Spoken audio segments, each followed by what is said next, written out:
लगता है एक तरीके का नामुमकिन कार्य है, मैं ऐसा कहना चाहूंगा। ठीक है, एक और ब्रेकिंग न्यूज इस वक्त आ रही है। मैं आपको बता दूं कि यूक्रेन ने अब कुर्स्क में काउंटर अटैक किया है। यह खबर इस वक्त सामने आ रही है। फाइटर जेट से यूक्रेन ने एयर स्ट्राइक की है। GBU-39 गाइडेड बॉम्ब से यह बड़ा हमला किया है। कुर्स्क में रूस की मिलिट्री साइट है जहां पर यूक्रेन की तरफ से यह अटैक किया गया है। इस वक्त की ब्रेकिंग न्यूज, बड़ी खबर मैं आपको बता रहा हूं। तो रशिया ने तबाही मचाई। पूरी रात हमने देखा कि रविवार की रात बड़े अटैक्स रशिया की तरफ से किए गए। अब यूक्रेन ने भी रूस की मिलिट्री साइट पर फाइटर जेट से हमला किया है। ब्रिगेडियर खन्ना, ठीक है, हम देख रहे हैं कि यूक्रेन भी काउंटर अटैक कर रहा है, जो जवाब है वो दे रहा है, लेकिन जो इंटेंसिटी रशिया के हमलों की है, जो इंटेंसिटी पुतिन के हमलों की है, उसके सामने यूक्रेन कहीं इस वक्त नहीं टिक पा रहा। और इस तरह की चीजें क्या पुतिन को और ज्यादा भड़काएंगी? देखिए, ये अभी थोड़ी देर पहले ही मैं ये बता रहा था कि रशिया जो है वो अपना अटैक्स को बहुत ज्यादा इंटेंसिफाई कर रहा है। और उसकी वजह मैंने बताया था कि उसको जो है 50 दिन का जो टाइम मिला है, उससे पहले जितना भी यूक्रेन का एरिया वो कैप्चर कर सकता है, उनका इंफ्रास्ट्रक्चर डिस्ट्रॉय कर सकता है, वो कोशिश कर रहा है। देखिए, इंफ्रास्ट्रक्चर में जो है एक इकोनॉमिक इंफ्रास्ट्रक्चर है और दूसरा मिलिट्री इंफ्रास्ट्रक्चर, क्योंकि रिहायशी इलाकों में तबाही मचाने से कुछ ज्यादा हासिल नहीं होगा। पर अगर वो यूक्रेन का जो भी इकोनॉमिक सेंटर है और साथ ही साथ मिलिट्री एस्टैब्लिशमेंट जहां पे भी हैं, तो अगर उनको तबाह करता है तो उससे रशिया को फायदा ही फायदा है। अब अभी मनन साहब एक चीज बता रहे थे जिसके बारे में मैं थोड़ा सा डाइग्रेस होऊंगा। वो ये बोल रहे थे कि नाटो के देशों को या यूरोपियन देशों को बूट्स ऑन ग्राउंड, मतलब अपनी फौजों को वहां पे भेज के जमीनी लड़ाई में यूक्रेन की मदद करनी चाहिए थी। अगर ये होता तो ये जंग उस लेवल पे चली जाती जिसको आप कल, मतलब हम सब बोलते हैं कि वर्ल्ड वॉर शुरू हो गई है। रशिया ने जब ये जंग शुरू हुआ था और जब नाटो अलायंस और यूरोपियन देशों ने बोला था कि हम भी इस जंग में एक हिस्सा बनेंगे, तब पुतिन ने एक बहुत स्ट्रांग स्टेटमेंट दी थी कि अगर कोई भी देश दूसरा इसमें जंग में भाग लेगा यूक्रेन की तरफ से, तो हम अपना जो न्यूक्लियर वॉरहेड्स मिसाइल्स हैं उनको इस्तेमाल करने से हम बिल्कुल भी बाज नहीं आएंगे, हम 100% उसको जो है इस्तेमाल करेंगे। इस वजह से जो है ये बाकी देश पीछे हट गए।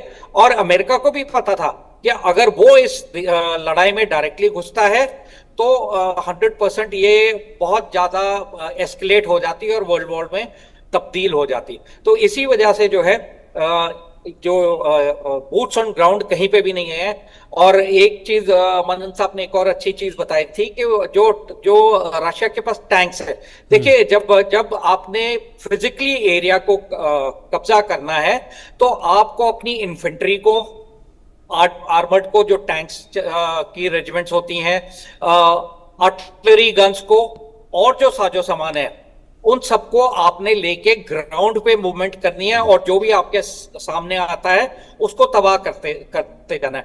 उस तबाही से पहले जो है ये मिसाइल्स और ड्रोन्स यूज किए जाते हैं, जिससे कि जो फौज है उसको इतना ज्यादा काउंटर एक्शन जो है यूक्रेन फौज नहीं कर पाती।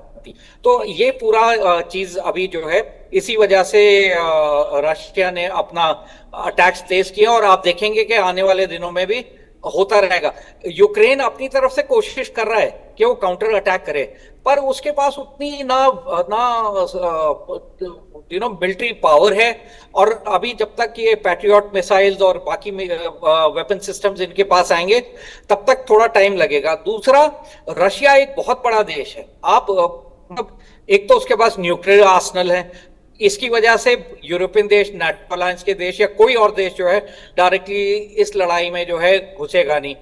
और जो भी ये वेपन सिस्टम्स मिल रहे हैं वो एक लिमिटेड है, वो एक लिमिटेड क्वांटिटी में मिलेंगे। ये नहीं है कि यूक्रेन के पास इतना ज्यादा फौजी साजो सामान है जैसे रशिया के पास है कि वो रशिया के ऊपर जो है तबाही मचा पाए। तो ये करंट सिचुएशन है। ठीक है, मैं आप लोगों के पास आता हूं। एक और ब्रेकिंग न्यूज और बड़ी खबर रूस यूक्रेन जंग से जुड़ी हुई है कि यूक्रेन को अब यूरोप और हथियार दे सकता है। यूक्रेन को घातक हथियार दे सकता है यूरोप। नाटो की एक बैठक होने वाली है, इस बैठक में अंतिम फैसला लिया जाएगा। मैं आपको इस वक्त की ब्रेकिंग न्यूज, बड़ी खबर बता रहा हूं। एक बड़ी बैठक होने वाली है, ब्रिटेन और जर्मनी की अध्यक्षता में नाटो की बड़ी बैठक होगी। आज ये वर्चुअल बैठक होगी जिसमें ब्रिटेन के रक्षा सचिव जॉन हीली, जर्मन रक्षा मंत्री बोरिस पिस्टोरिस की अगुवाई में बैठक होगी। इसमें अमेरिकी रक्षा मंत्री पीट हेग्सेथ, नाटो प्रमुख मार्क रूटे और नाटो के supreme allied commander general Alexis भी शामिल हो सकते हैं। और ये सब लोग बैठकर इस बात पर मंथन करेंगे कि क्या यूक्रेन को और हथियार दिए जाएं, क्या यूक्रेन को और हथियार दिए जाने चाहिए। इस वक्त की ब्रेकिंग न्यूज, बड़ी खबर आपको मैं बता रहा हूं। पिछले दिनों अमेरिकी राष्ट्रपति डोनाल्ड ट्रंप ने कहा था कि वो यूक्रेन को नाटो के जरिए हथियार देंगे, तो उसी पर आज ये अहम बैठक होने वाली है और इस बैठक में यूक्रेन को हथियार देने पर अंतिम फैसला लिया जाएगा। इस वक्त की ब्रेकिंग न्यूज़ निकलकर सामने आ रही है। मनन जी, फिर वही वाली बात आ जाएगी कि हथियार तो दे देंगे, लेकिन उन हथियारों के बाद क्या? हथियार तो पहले से भी दे रहे हैं, हथियार तो पहले भी लगातार, चाहे वो ब्रिटेन हो, चाहे वो जर्मनी हो या फिर यूएस हो, मदद कर ही रहे हैं यूक्रेन की। लेकिन हथियारों को चलाने वाले भी तो चाहिए, उनको तो खत्म कर रहा है रशिया। जी, मैं कहूंगा कि पिछले 15 दिनों से रशिया का जो मिलिट्री अटैक्स हैं, उसके जो मिलिट्री मनूवर्स हैं वो बहुत ज्यादा हैं और इंटेंसिफाई हो गए हैं। और डोनेट्स्क के एरिया में और जो सिटीज पे अटैक कर रहे हैं, जो एक सिटी मुझे याद आता है अलेक्जेंड्रिया।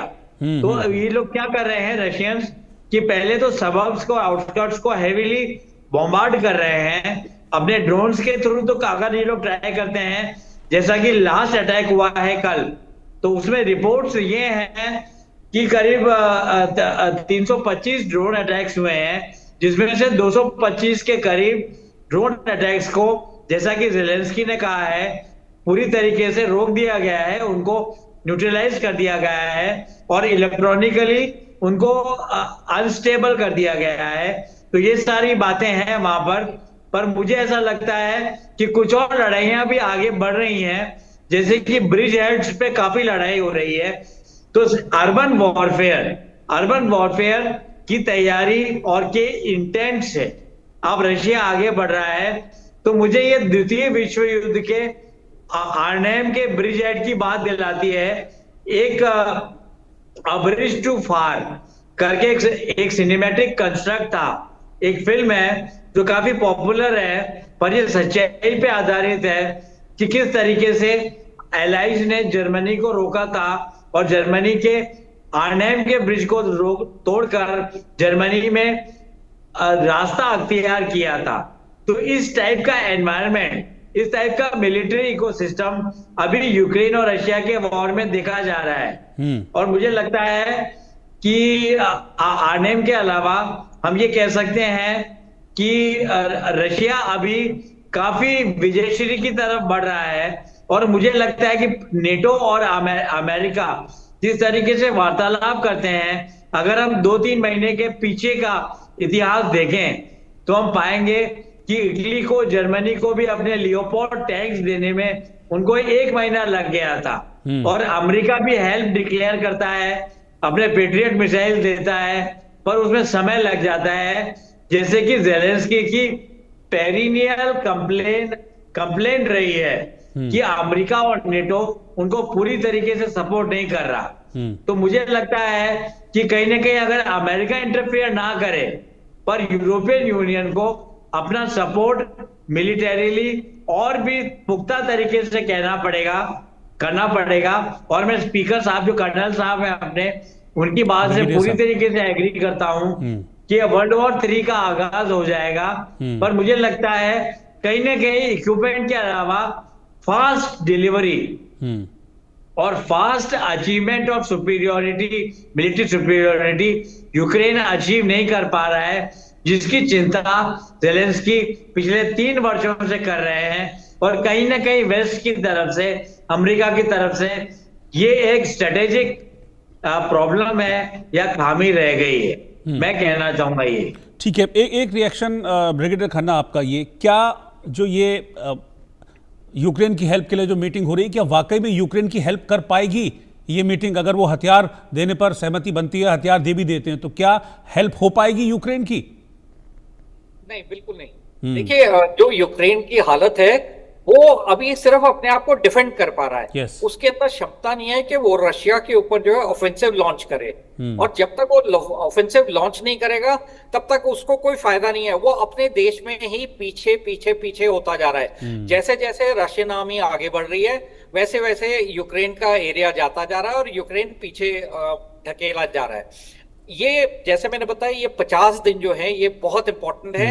अगर उससे पहले ज़ेलेंस्की अच्छा, एक चीज सर इसमें थोड़ा सा एंडोर्स करना चाहूंगा। मैं चाहूंगा कि इस पर भी आप बताएं कि ठीक है, आप हम बार बार 50 दिनों का भी जिक्र कर रहे हैं क्योंकि ट्रंप ने 50 दिनों का एक तरीके से ये चेतावनी उनको दी है। तो ये ट्रंप भी तो इसको देख रहे होंगे ना कि देखिए मैंने चेतावनी दी, उसके बाद इन्होंने इंटेंसिटी बढ़ा दी अपने हमलों की, तो ये इस तरह से भी देख रहे होंगे ना कि देखिए पुतिन मुझे ठेंगा दिखा रहे हैं। बिल्कुल बिल्कुल। आप देखिए, जब से ये इस जंग का आगाज हुआ है, पुतिन ने मतलब वर्ल्ड, आप अमेरिका तो छोड़ ही दीजिए, उन्होंने कोई भी वर्ल्ड ओपिनियन जो है उन्होंने ना सुनी है, ना उसके ऊपर उन्होंने कार्रवाई की है। पुतिन का जो भी पुतिन ने नेशनल ऑब्जेक्टिव और मिलिट्री ऑब्जेक्टिव इस जंग के लिए रखा हुआ है, जैसे ही वो अचीव हो जाता है, अगर वो 50 दिन से पहले अचीव हो जाता है तो वो फिर जो है निगोशिएटिंग टेबल पे आ जाएंगे और सीज फायर के लिए तैयार होंगे। इसमें दो चीजें मैं बताना चाहूंगा। एक तो यूक्रेन में रशियन स्पीकिंग पॉपुलेशन काफी है जिनके अपने अपने इलाके हैं और उन एरियाज को जो है यूक्रेन के जो लोकल्स हैं वहां पे वो उनको बहुत ज्यादा टारगेट करते थे, वहां कत्लेआम भी किया हुआ है। तो वो एरिया जितना रशियन स्पीकिंग है यूक्रेन का, वो ये चाहते हैं पुतिन के वो पूरा अपना कब्जे में ले लें। दूसरा, जैसे हम सबको पता है कि वहां पे खाद्य जो मिनरल्स हैं, बहुत रेयर अर्थ मिनरल्स हैं और भी तरह के हैं, तो वो एरिया भी रशिया चाहता है कि वो कब्जे में ले ले, सीज फायर से पहले अपने कब्जे में ले। ठीक है, आप दोनों का सर बहुत बहुत शुक्रिया इस डिटेल में हमसे चर्चा करने के लिए।